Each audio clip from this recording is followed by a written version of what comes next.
দ্বিতীয় দফায় যুক্তরাষ্ট্রের প্রেসিডেন্টের দায়িত্ব নেওয়ায় ডোনাল্ড ট্রাম্পকে ফোনে অভিনন্দন জানিয়েছেন সৌদি আরবের যুবরাজ মোহাম্মদ বিন সালমান।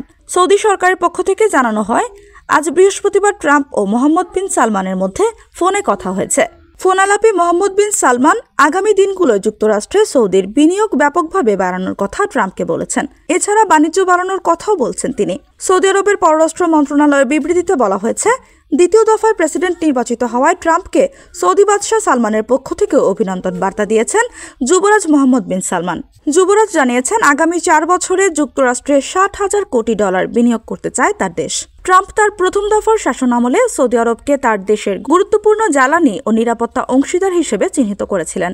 প্রথম দফায় প্রেসিডেন্ট হওয়ার পর 2017 সালে ট্রাম্প প্রথম বিদেশ সফরে সৌদি আরব গিয়েছিলেন। সৌদি সরকার ট্রাম্পকে উষ্ণ অভ্যর্থনা জানিয়েছিল। সৌদি সফরে গিয়ে তরবারি নিয়ে ট্রাম্পের নাচ বেশ আলোচিত হয়েছিল। 2019 সালে সৌদি আরবে একটি হামলা হয়। এই হামলার জন্য ইরানকে দায়ী করে সৌদি আরব। হামলার জেরে সৌদির অপরিশোধিত জ্বালানি তেলের উত্তোলন অর্ধেকে নেমে আসে। এই ঘটনায় ট্রাম্প শক্ত কোনো প্রতিক্রিয়া জানাতে পারেননি বলে অভিযোগ তোলেন সৌদি যুবরাজ।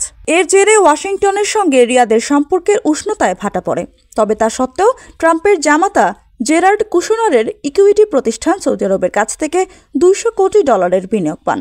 মার্কিন প্রেসিডেন্ট নির্বাচনের প্রচারে সদ্য বিদায়ী প্রেসিডেন্ট জো বাইডেন সৌদি আরবের বিরুদ্ধে মানবাধিকার লঙ্ঘনের অভিযোগে সরব ছিলেন।